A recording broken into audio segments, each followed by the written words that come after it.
Alors, premier exercice, je vais vous demander de travailler. Vous sortez vos téléphones, s'il vous plaît. Vous scannez ce QR code. Et là, je vais vous faire un exercice vraiment spontané. Je vous demande simplement, pardon, je vous gêne, excusez-moi, je vais me mettre par là. Je vous demande simplement de me dire, au travers du formulaire qui vous est proposé, à combien est votre maturité digitale et IA, de vous-même, hein, bien sûr, mais de votre entreprise, sur une échelle de 0 à 5. Tout le monde a une réponse spontanée à cette question. Elle est évidemment directement liée à votre expérience, à votre ressenti de tout ce qu'une entreprise doit mettre en place, à tout point de vue, sur le plan numérique et sur le plan de l'IA. Et donc, ça va être des outils, ça va être des capacités à recruter, ça va être des processus dans l'entreprise, ça va être des méthodologies de mise en œuvre, de management, de culture. Donc, il y a tout un tas de sujets comme ça que vous allez voir. Donc, alors, pendant que vous êtes en train de répondre, moi, je vais regarder s'il y en a au moins un qui répond, parce que c'est toujours sympa quand il y en a au moins un qui répond. Comme ça, après, je peux en parler. Si ça capte, évidemment. Oui, formidable. Alors, on a quoi, là? On a du 3,5, 1,5, 1, 2,5, 2, 2, 3,5. Alors, j'aime beaucoup. Vous savez pourquoi j'aime beaucoup? Parce que je sens du réalisme dans ces évaluations. Pourquoi je vous dis ça? Parce qu'il m'arrive souvent, quand j'anime des conférences, des ateliers inter-entreprises, ce genre de choses, de poser cette question et de voir apparaître des 4, des 5 qui sont vraiment conscients. Et en fait, l'expérience montre que quand on fait une évaluation derrière plus profonde avec DIMUP, avec la plateforme que je vais vous présenter, alors là, c'est une autre histoire. C'est-à-dire qu'entre ce qu'on imagine et ce qu'il y a vraiment, il y a un monde. Voilà. Donc, en tout cas, merci d'avoir joué le jeu. Ce qu'on va faire, c'est que je vais vous présenter une méthodologie qui va vous permettre d'évaluer plus profondément votre capacité, la capacité de votre entreprise à adopter l'IA au travers de 10 points clés. On va les décrire. Je crois que j'ai le droit à une zapette si je fais ça. Formidable. Alors, quelques chiffres que je voulais partager avant qu'on passe sur DIMUP. Je ne sais pas si vous êtes au courant. Il y a juste un tiers des PME. Il y a des PME ici? Ou des PME, une PME, 2 PME, ok. Les autres, c'est plutôt grands groupes, agences. C'est juste pour comprendre à qui j'ai affaire. Grands groupes, ok, d'accord. Donc grand groupe, l'IA partout, hein, on est d'accord, hein. Et forcément. Bon, en tout cas, pour les PME, on est sur un tiers, donc c'est pas grand-chose. Autre chose importante d'une étude là, récente, c'est qu'il dit voilà, 58% des dirigeants ont saisi l'importance de l'IA. Alors ça, c'est vachement bien, sauf qu'il y en a 57% qui n'ont pas de stratégie IA. Donc c'est comme si vous disiez super, j'ai compris qu'il fallait que j'aille à l'IA, mais je ne sais vraiment pas du tout comment je vais y aller. Donc c'est quand même embêtant.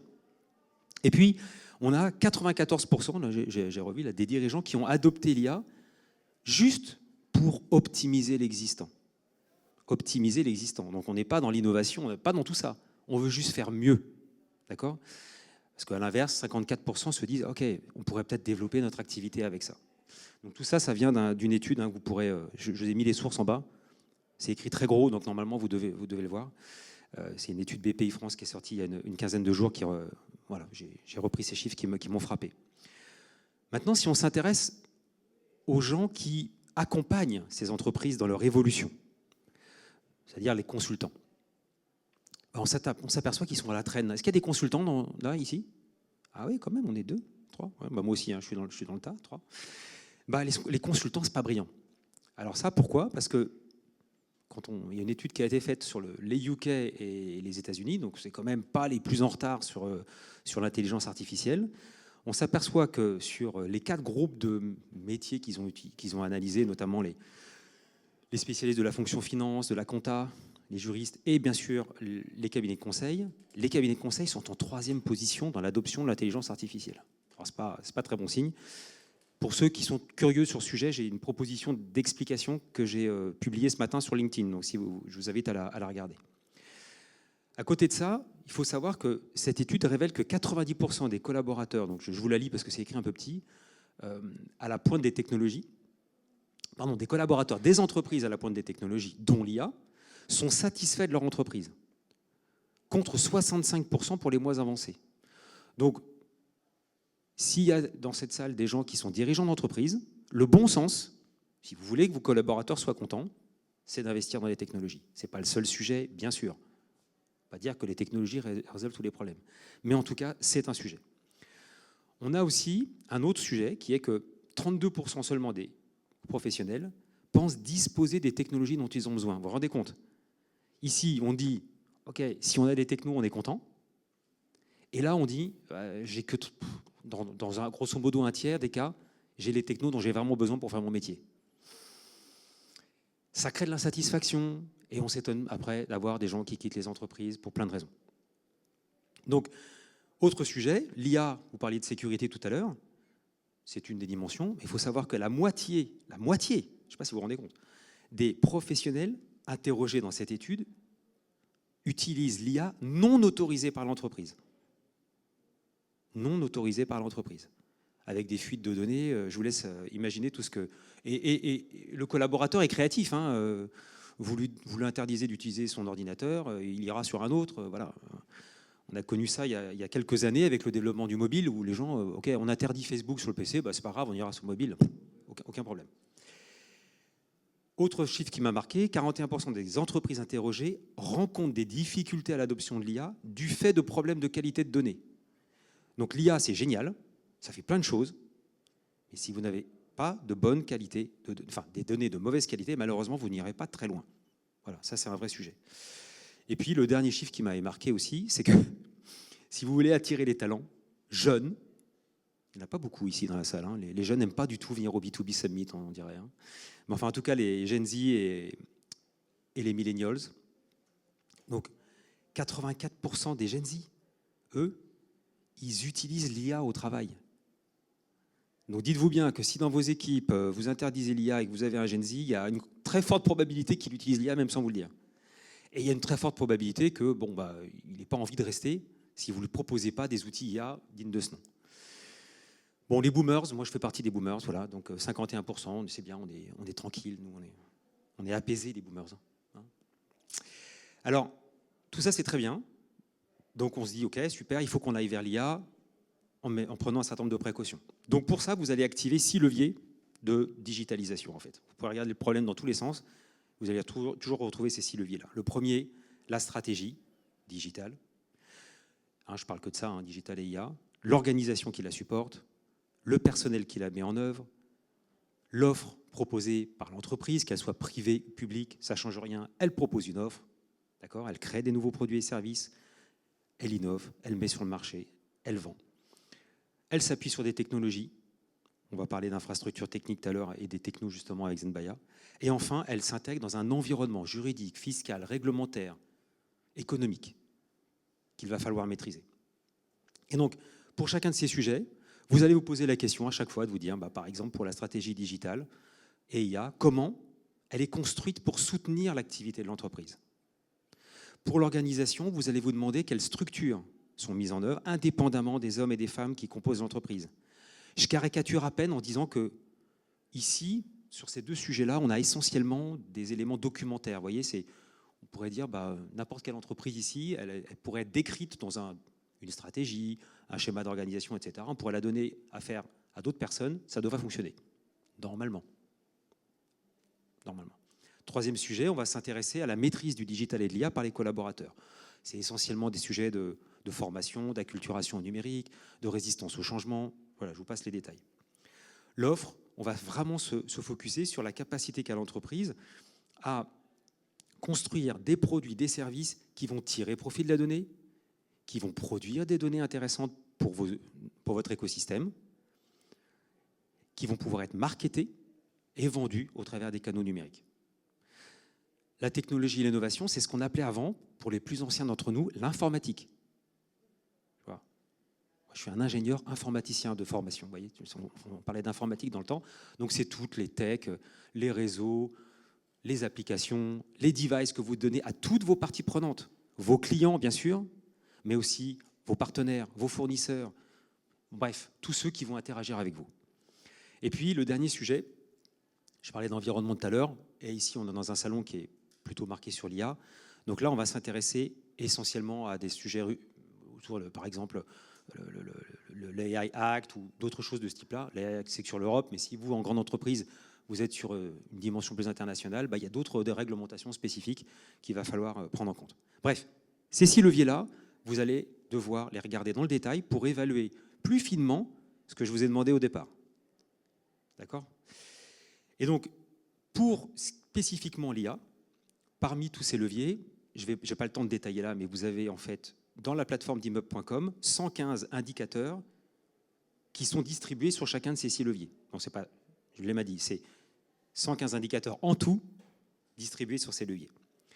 Et sur ces indicateurs, faites-moi confiance sur les codes, c'est incompréhensible, c'est fait exprès, c'est pour que vous alliez sur la plateforme. Voilà. Quand vous allez sur la plateforme d'immeuble.com et que vous créez votre compte, vous aurez la possibilité de vous auto-évaluer. Si vous préférez qu'on vous aide à le faire, il n'y a pas de problème, vous nous contactez, on vient et on fait la prestation. Les indicateurs que je vous ai donnés là, qui ont chacun un code, je ne vais pas le détailler ici, mais il y a une taxonomie bien spécifique, ce sont les 10 les plus importants parmi les 115 qu'il faut absolument regarder pour évaluer la capacité d'une entreprise à adopter l'intelligence artificielle. Et donc, à partir de là, une fois que vous aurez fait votre évaluation, vous obtiendrez un rapport que vous fournit la plateforme avec un diagramme de Kvyat, ça s'appelle comme ça, je ne sais pas si vous le saviez, un diagramme de Kvyat, j'ai appris ça en construisant d'immeubles. Et puis, vous avez le détail, sujet par sujet. Et pour les abonnés premium à la plateforme, ils ont en plus un benchmark qui leur est proposé. Donc, ils ont un comparatif de leur société par rapport à d'autres. D'immeubles, c'est une entreprise comme les autres. Je suis un consultant comme les autres, pour ceux d'entre nous qui sont comme consultants ici. Et en tant que consultant, j'ai aussi besoin d'être efficace dans mon métier. Et une des façons que j'ai d'être efficace dans mon métier, c'est de m'équiper d'une solution logicielle qui s'appelle Zenbaya. Cette solution, là, je dévoile rien de secret, ça va ? J'ai le droit ? On est d'accord, il ne fallait pas le montrer. Bon, désolé, je suis désolé. Voilà. Donc là, c'est mon tableau de bord Zenbaya. C'est là où je me retrouve avec mes outils, mes assistants IA. Et j'ai choisi de zoomer aujourd'hui sur certains sujets qui m'aident moi au quotidien. Donc si vous venez m'interroger après, je vous montrerai la vraie vie. C'est vraiment ces outils que j'utilise au quotidien. Le premier, c'est le LinkedIn Profiler. J'ai construit la boîte, ça va faire 5 ans que j'ai lancé d'immeuble. En 5 ans, j'ai rencontré 800 personnes. 800 personnes, donc quasiment l'intégralité des rendez-vous commerciaux, un peu plus récemment sur des sujets de levée de fonds. Voilà. Et donc, le LinkedIn Profiler, c'est l'outil qui m'aide à comprendre la psychologie d'un intervenant que je ne connais pas, juste avec l'analyse de son profil LinkedIn. Donc ça, c'est absolument fantastique. Je gagne un temps dingue. Je donne l'URL LinkedIn de la personne. 5 minutes après, je sais qui est cette personne, évidemment, au travers de ses publications. Il ne faut pas y aller non plus comme toutes les IA, il faut quand même regarder. Mais j'obtiens une information de qualité tout de suite. Deuxième outil qui m'aide énormément, ChatGPT. Alors, je pourrais dire à mes amis de Zenbaya que l'outil peut-être devrait être nommé différemment. Bon, pourquoi ? Parce que grâce à cet assistant, j'ai accès à plusieurs LLM. Et ils ne fonctionnent pas tous de la même manière, ils n'ont pas tous la même qualité. Donc ça, c'est très intéressant aussi. Et puis, accessoirement, je ne paye pas ChatGPT, puisque j'ai déjà payé Zenbaya, qui m'offre cet accès-là. Donc j'ai accès à la techno de ChatGPT sans payer les... je ne sais plus combien ça coûte, peu importe. Le troisième, le webinaire. Bon, par exemple, mardi prochain, si vous ne savez pas quoi faire à 11h, inscrivez-vous. On sera... non, justement avec Hervé, pardon. Cette fois-ci, ce sera avec Hervé. On sera en webinaire, donc j'organise une série de webinaires. J'en ai fait déjà 6 cette année. Tous les mois, j'organise un webinaire avec mes partenaires. Petite parenthèse, pourquoi je fais ça ? Parce que lors du diagnostic que j'ai fait de mon entreprise avec ma solution, donc je suis allé sur d'immeuble.com, je me suis auto-évalué, un des points faibles, c'était la notoriété de l'entreprise auprès des clients. Et donc un des corollaires, plan d'action qui a été décidé début d'année, c'était de lancer une série de webinaires. Et bien pour préparer ces webinaires, j'utilise cet assistant-là. Et là, montre en main, je vous dis, je prends 10 minutes pour écrire le brief, quel est le sujet, qui sont les cibles que je veux adresser, qui sont les intervenants. J'appuie sur un bouton et là, l'assistant me mâche tous les contenus qui m'aident à promouvoir ce webinaire. Les emailing, la landing page, les tweets, les posts LinkedIn, etc., etc. Donc toute cette matière, c'est un doc de, je dirais 5-6 pages environ, qui m'est produit directement. Et honnêtement, je n'ai pas beaucoup de retouches à faire. Le dernier assistant, c'est mon préféré. C'est celui-là. Pourquoi je l'aime, celui-là? Je l'aime parce que je suis en train de créer ici un assistant pour mes clients. Je suis en train de créer ce que je fais à chaque fois que j'accompagne mes clients pour leur montrer comment utiliser la plateforme, en tirer un bénéfice. Donc vous savez, c'est ce petit camarade qui est au-dessus de votre épaule et qui vous aide à faire des choses. Eh bien, ici, grâce à la techno Zenbaya, je suis en train de fabriquer un petit module qui s'est intégré sans couture, comme on disait dans le temps, au sein de la plateforme d'immeuble.com et qui me permet d'offrir un espace de conversation pour aider à l'utiliser la plateforme, pour promouvoir un événement, pour faire de l'upselling, etc. Donc tout ça ça y est, c'est déjà live. Donc quand vous arrivez sur d'immeuble.com, vous verrez l'assistant. Aujourd'hui, on est en work in progress, comme on dit, donc il est encore en train de fabriquer. C'est ça qui est fascinant aussi avec ces outils, c'est qu'on crée du coup au fur et à mesure qu'on apprend. Donc soyez indulgents, si vous y allez et vous trouvez qu'il ne marche pas, c'est normal, dites-le moi et on fera les corrections. C'est tout l'intérêt aussi de ces technos, au travers d'un prompt très simple, de pouvoir justement alimenter et corriger le comportement de cet assistant. Donc voilà ce que j'avais à vous dire et je te laisse la parole peut-être sur la partie plus approfondie sur Zenbaya. Merci Michael, vous comprenez pourquoi j'aime bien passer après lui, sauf quand tu dis qu'il y a des trucs qui ne marchent pas. Alors Zenbaya, donc on va juste replacer un tout petit peu le contexte. Vous savez utiliser ChatGPT, je suppose, vous savez utiliser ChatGPT? Qui ne sait pas utiliser ChatGPT? Vous savez. Bon, voilà. Et les autres LLM, ça, il n'y a pas de problème. Vous avez très certainement des idées de prompt. Et ça, selon le travail même fait par DIMUP, et vous comprenez en fait que évaluer sa propre maturité sur ce sujet est essentiel pour savoir ce qu'on va faire après. Eh bien, ça vous positionne sur le bas plutôt de cette pyramide, qui est la pyramide justement de la maturité dans l'utilisation des IA agentiques. C'est-à-dire que l'essentiel des personnes, des gens, de ceux qui travaillent en entreprise, savent utiliser les LLM de façon basique, c'est-à-dire poser une question et utiliser ces capacités assez extraordinaires, c'est vrai, des LLM, à vous donner une réponse documentée, avec une documentation qui est absolument phénoménale, puisque, évidemment, il y a tout le web, notamment. Après, le problème que rencontrent la plupart des entreprises, c'est comment faire pour que cette capacité hors norme soit appliquée au processus métier de l'entreprise. Prospecter, faire du marketing, faire de la production, produire du code, analyser mes comptes, etc. Et c'est là qu'on intervient. C'est-à-dire que nous, notre ambition, c'est de vous faire passer très vite du niveau 1.5, donc tout simplement utilisation des LLM de manière classique, à un niveau 6.8 qui est de réintégrer ces LLM dans vos processus métiers. Ce qui évidemment n'est pas absolument évident, comme peut-être certains d'entre vous l'ont déjà expérimenté. Qui a déjà fait des POC avec des agents dans son entreprise? Ok, bon, voilà, c'est la preuve de ce que je viens d'énoncer. Alors pour procéder, il y a deux façons de procéder de manière assez logique. Il y a une façon, disons, française qui consiste à se dire ok, je vais analyser mes besoins, je vais produire un cahier des charges complet, je vais identifier des use cases, je vais regarder comment je peux intégrer l'intelligence artificielle, je vais voir également comment je peux intégrer ça avec mes autres applications, je vais voir si je ne peux pas réintégrer ma base de connaissances dans le processus, faire ce qu'on appelle du RAG. Bref, je vais passer du temps à réfléchir à comment je vais faire.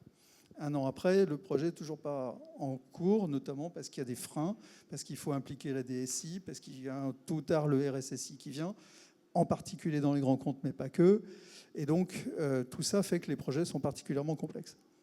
Nous, on est parti de l'idée complètement inverse. On s'est dit, OK, comme c'est compliqué, faisons des choses très simples. On va vous aider à jouer avec l'IA. Donc, ce qu'on vous met à disposition dans un premier temps, c'est ce que vous a montré Michael, c'est une plateforme avec des applications. Cette plateforme qu'on appelle la Workplace se présente comme ça, quand on se connecte la première fois. C'est un peu comme quand vous ouvrez votre smartphone et que vous avez vos applications. Et chaque application, il y en a une 50aine de disponibles au total, chaque application a un usage précis. Donc je le disais tout à l'heure, va prospecter sur LinkedIn. Enfin, Michael en a montré quelques-uns, il y en a au total, il y en a plein d'autres. Analyse-moi ces données et ces chiffres, étudie-moi ce marché, etc. Donc il y a des applications pour le marketing, il y a des applications pour les ventes. C'est pré-prompté, prêt à l'emploi. Il n'y a pas à personnaliser, il n'y a pas à modifier. C'est prêt à être utilisé à l'identique par l'ensemble des personnels de votre entreprise. C'est ça aussi l'intérêt, c'est que tout le monde du coup va utiliser l'IA dans un contexte standardisé, pas chacun dans son coin, sans mesure de sécurité particulière. Là, on est sur des environnements sécurisés. Donc vous êtes à utiliser des applications standardisées de la même façon les uns des autres pour un résultat donc, qui lui-même sera aussi standardisé et structuré. D'autre part, ce qui est intéressant dans ces applications que vous a montré Michael, qui sont donc prêtes à l'emploi, c'est que ce n'est pas simplement un LLM à qui on a envoyé un prompt et on lui dit « fais-moi ça », par exemple prospecte sur LinkedIn. On donne au LLM des indications ou des instructions qui sont un processus métier. Je vais prendre un exemple. On est à B2B Summit, on fait tous du marketing et donc on organise des webinars. Et donc, Michael en parlait un petit peu tout à l'heure. L'idée, c'est que dans l'application, vous allez entrer le contexte comme vous le feriez dans ChatGPT, sauf que déjà, il y a une première différence, c'est que nous, même le contexte, on le structure. C'est-à-dire qu'on dit, il y a le thème du webinar, mais il faut aussi décrire votre entreprise, votre public, votre offre, ainsi que la situation dans laquelle se situe le webinar. Donc on va aider quelque part à améliorer la prise de contexte par l'outil. À partir de quoi l'application va ressortir en restitution des idées et des idées de promotion. Donc des idées, c'est des thèmes, là on ne voit pas très bien. Ce sont des thèmes, c'est un conducteur également, c'est le sommaire, les contenus, les illustrations, la conclusion, les questions-réponses. Donc l'ensemble du webinaire est prêt, et il est préparé étape par étape, de façon à ce qu'à tout moment, vous puissiez dire ça ne me convient pas, je veux le modifier, je le change, et du coup, vos modifications sont prises en compte dans les étapes suivantes. Tout ça, toujours aidé par IA, donc ça va très vite, et puis ce jusqu'à la planification. Donc en somme, ce qu'on propose, c'est du prêt à l'emploi, processé. D'accord ? Et le tout immédiatement accessible, puisqu'il vous suffit de vous inscrire. Alors, j'avais prévu de vous faire une démonstration, ça aurait été sympa. Je ne vais pas pouvoir faire de démo parce que l'organisateur m'a dit qu'on n'a pas de connexion Internet ou elle n'est pas assez bonne pour la démo. Donc, je ne ferai pas de démo, mais je vous invite du coup à vous inscrire sur la plateforme. Vous avez le lien qui est là, app.zenbaya.com. Encore une fois, l'inscription est gracieuse et vous pouvez tester toutes ces applications. Alors ça serait déjà très bien, sauf que ça vous permet de jouer, mais évidemment, quand vous jouez, c'est-à-dire que quand vos commerciaux vont commencer à utiliser, par exemple, une application qui s'appelle Sales et qui permet d'améliorer la conduite d'une vente en closing. Donc, vous êtes commercial face à un bot et le bot va vous faire une simulation de vente. Il va vous évaluer, vous dire comment vous progressez. Donc ça, c'est une des applications. Peut-être que vous allez vous dire c'est pas ça que je veux ça, mais peut-être un peu mieux. J'aimerais par exemple qu'on me donne des exemples de méthodes, qu'on puisse changer la méthode, qu'on puisse également, au-delà de l'évaluation, proposer d'autres scénarios, etc. etc. Et ce, dans différents cas de figure, dans différentes langues. Bon. Dans ce cas, l'application standard, comme elle existe sur la plateforme, ne suffit pas. Et dans ce cas, il faut la modifier. Donc on met à disposition un studio qui vous permet de créer votre propre application. Soit à partir d'une application existante, donc que vous allez reformater avec un nouveau prompt et de nouveaux processus métiers, soit en la créant from scratch. D'ailleurs, vous pouvez aussi vous faire aider par l'IA pour la créer. D'accord ? Et dans ces applications que vous allez créer, là, vous allez par exemple pouvoir ajouter une base de connaissances privée, donc faire du RAG. Vous allez pouvoir également, par API par exemple, interagir avec d'autres applications. Par exemple, dans le cadre d'un webinar, j'ai toute ma structure de slides, je l'envoie à Gamma automatiquement par API, et Gamma automatiquement me produit des slides sans que j'ai besoin d'intervenir. Après, il y a toujours un travail de vérification, de réécriture un petit peu des slides. Mais vous pouvez du coup faire un webinar ou préparer un webinar en quelques minutes, 10, 15 minutes, là où ça vous aurait pris pour le même travail 2, 3, 4 heures avec peut-être un designer pour les slides, etc. On dit souvent qu'on gagne 20-30% en productivité avec l'IA. Moi, je ne crois pas du tout. Je pense qu'on gagne à peu près 95% de productivité sur le temps qu'on passe à faire de l'IA. Un autre exemple, c'est si vous faites une étude de marché avec Zenbaya, vous pouvez faire une étude de marché comme on le fait pour un grand industriel de la communication par l'image actuellement, au niveau européen, à fournir un ensemble d'informations complètes, des benchmarks de concurrence et également des contacts avec des coordonnées, des messages qui sont personnalisés en fonction du contact, le tout en quelques heures. Là où auparavant, le même travail, parce qu'on est sur plusieurs pays européens, aurait pris probablement plusieurs jours, voire plusieurs semaines. Alors, du coup, en résumé, les avantages d'utiliser une plateforme comme Zenbaya, c'est, vous l'avez compris, d'une part, le fait de pouvoir le faire simplement, de pouvoir mettre la main à la chose, d'essayer et de jouer avec, parce que c'est vachement rigolo, en fait, sans avoir à faire l'effort, dans un premier temps, de réfléchir à un process particulier qui est personnalisé, qu'il va falloir discuter avec la DSI, avec les métiers, etc. Vous mettez ça directement dans les mains de vos équipes. Ils essayent, ils le regardent, ils testent. Déjà, ça leur apporte beaucoup. Et surtout, ils apprennent à utiliser l'IA en entreprise. Et puis surtout, c'est un accélérateur de temps. On parle de réduire le temps, de gagner en productivité, de gagner du temps. Moi, je pense que ça accélère le temps. C'est-à-dire que le temps que vous passiez avant à faire, je le disais, l'étude de marché en plusieurs jours, vous le faites en quelques minutes, maximum quelques heures. Et donc, c'est du temps complémentaire pour vous, pour préparer de très beaux slides, une magnifique présentation pour votre direction générale, en peaufinant vos arguments. Là où, vous le savez, hein, c'est dans le métier du marketing, on est toujours en retard sur ce qu'on doit produire, enfin le plus souvent. Et c'est tout. Ben voilà, une question.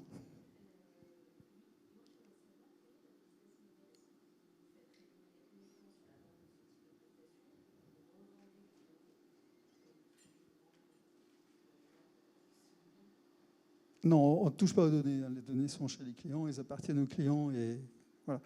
Notre modèle économique, en plus, il n'y a pas de gratuité. Hein. La gratuité, c'est uniquement pendant la période d'essai, qui est une période qui est liée au nombre de tokens qu'on vous met à votre disposition. Quand vous vous inscrivez, vous pouvez utiliser toute l'application, toute la partie standalone, donc sur étagère, pour un certain nombre de tokens qui sont mis à votre disposition. Voilà. Après, si vous avez besoin de plus, n'hésitez pas à revenir vers moi et on vous en fournira éventuellement d'autres.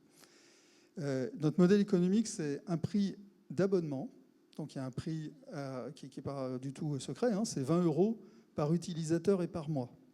Donc ça vous donne accès à l'ensemble des applications sur étagère. Plus un prix à la consommation, qui est en fonction du nombre d'heures que vous passez à utiliser l'application. Pourquoi en heures plutôt qu'en token, ce qui est généralement retenu?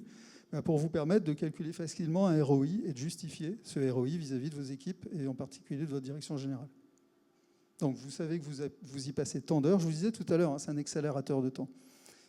Si vous passez 5 heures à faire une étude de marché complète au niveau européen, au lieu d'y passer 5 jours, vous savez que la différence entre ce que vous auriez payé, entre guillemets, en charge salariale, au lieu de ce que ça vous coûte en charge salariale sur 5 heures, plus le prix de l'abonnement et de la consommation. Je vais y arriver, mais je pense que vous êtes tous bons en mathématiques et vous avez compris. Vous êtes capable de faire un calcul de ROI. Ce qui nous fait dire d'ailleurs, parce qu'on vous fournit également le petit tableau de calcul de ROI, parce que tous ne sont peut-être pas si bons que ça finalement en maths. Et donc, vous avez la possibilité de faire ce calcul et vérifier que vous allez avoir une application rentable avec un bon ROI dès la première utilisation, donc de la première année.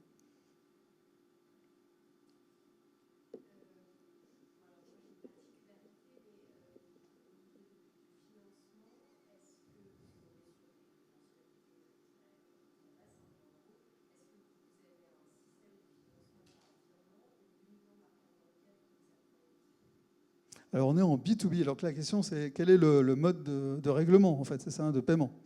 Alors on est en B2B. Je ne sais pas si on a déjà des solutions e-commerce, e-business qui permettent de payer en ligne.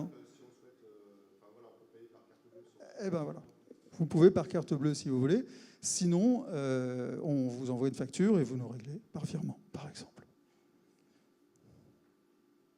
Alors je précise quand même que les prix que je vous ai donnés sont sur la partie standalone, ce qu'on appelle la workplace, l'IA Workplace.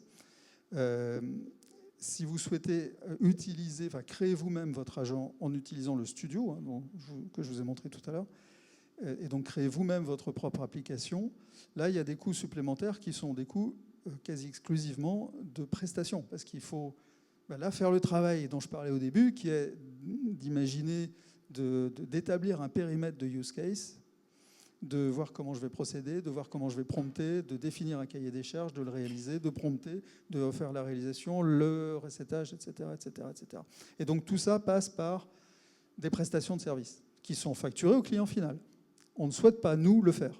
Nous, on a un modèle économique, enfin un métier d'éditeur de logiciels, et donc on est en recherche permanente de partenaires, agences, cabinets de conseil, indépendants, éditeurs, qui vont intégrer cette application au sein de leur propre catalogue de prestations de services pour les revendre.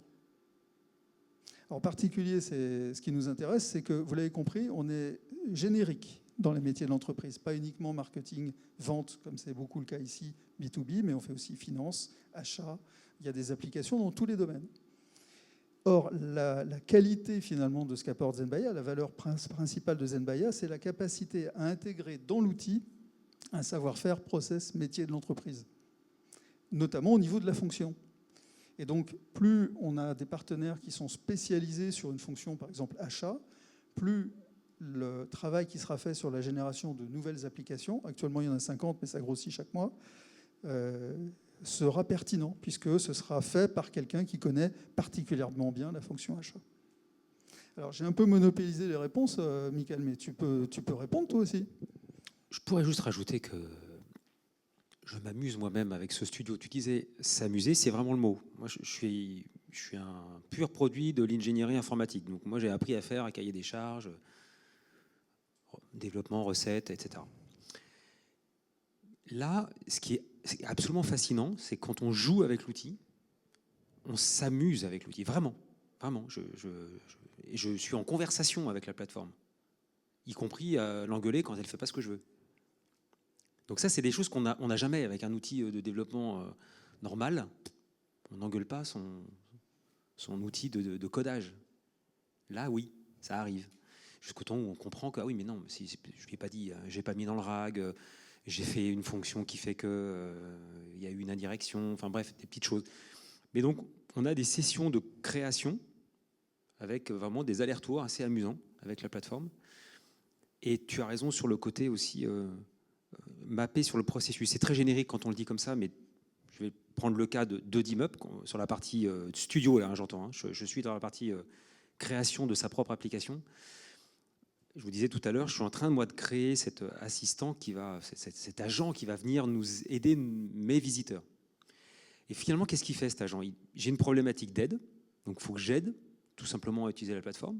Il faut que j'incite à utiliser les fonctionnalités parce que je me suis rendu compte qu'à l'usage, les gens ne viennent pas utiliser plein de fonctionnalités de DIMUP et c'est dommage. Donc il faut que spontanément, l'agent vienne dire « au fait, tu as vu, il y a ça là ». Enfin, ce genre de choses. Il y a des sujets de promotion d'événements, je le disais tout à l'heure, c'est-à-dire que c'est un canal de communication privilégié. Les gens sont là, ils sont en train d'utiliser ma plateforme et ils n'ont peut-être pas connaissance du fait qu'il y a un webinaire, il y a, que sais-je, qui va avoir lieu bientôt. Donc là, pareil, on va avoir des conversations qui vont s'installer de manière très, finalement, naturelle. C'est ce sur quoi on travaille en ce moment sur l'UX avec les équipes justement de Zenbaia. C'est sur ce travail finalement assez, je dirais, agréable de conversation avec un bot plutôt que d'avoir un bot un peu bête et con qui répond juste à vos questions. Et puis le dernier sujet, c'est ce que j'appelle l'upsell. Vraiment, enfin, je ne suis pas le seul à l'appeler l'upsell d'ailleurs, mais c'est un abonné qui est découvert, gratuit sur dimup.com. Bah, moi, j'ai envie de l'amener jusqu'à l'abonnement du dessus pour qu'il pilote sa transformation digitale et IA. Donc ça, c'est le niveau professionnel. Et si c'est un consultant, lui dire, mais mon gars, tu as vu toute la richesse des outils dont tu pourrais bénéficier en prenant ton abonnement premium? Et donc, il y a des moments clés dans le parcours, dans l'usage de la plateforme, qui vont, pareil, être des déclencheurs.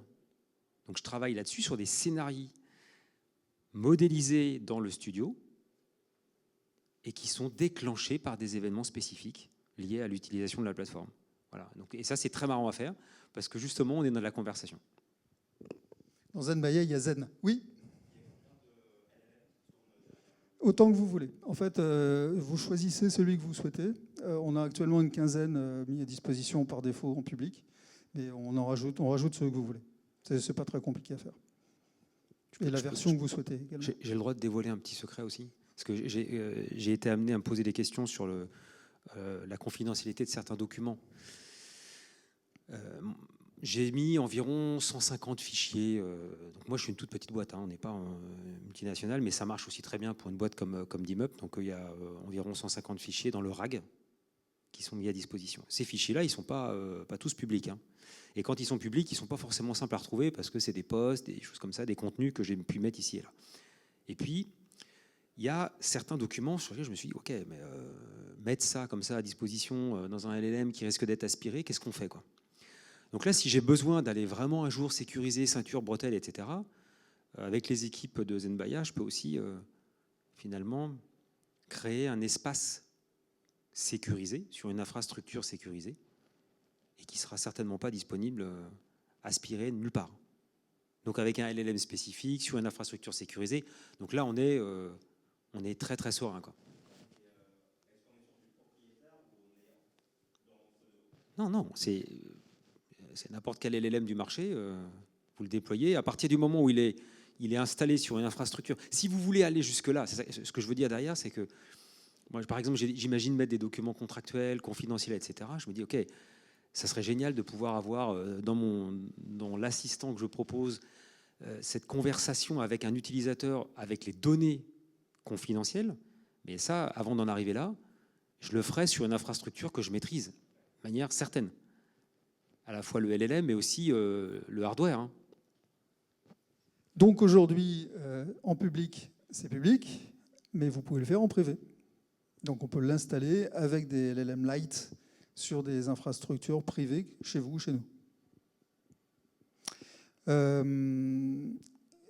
Dernière chose, c'est que si on aime bien travailler avec DIMUP aussi, c'est bon d'une part parce qu'il dit beaucoup de bien de nous en webinaire, et puis parce qu'il utilise l'application, mais aussi parce qu'il y a une vraie cohérence à travailler ensemble. C'est-à-dire que nous, ce qu'on constate au fur et à mesure qu'on discute avec des clients, des prospects, des partenaires, c'est que la compréhension fine de sa maturité par rapport à ce sujet est absolument essentielle pour bien se lancer au départ. Donc l'idée, en gros, c'est prenez les deux plateformes, testez-vous avec Zenmaya, testez-vous avec DIMUP, et vous allez y voir beaucoup plus clair. Et ça ne vous coûte pas grand-chose. Et puis après, on peut aller plus loin. Et on a, les uns comme les autres, les moyens de vous permettre d'aller beaucoup plus loin. Avez-vous d'autres questions ? Eh bien, merci beaucoup. Bonne fin de journée. Merci. Et bonne implémentation IA.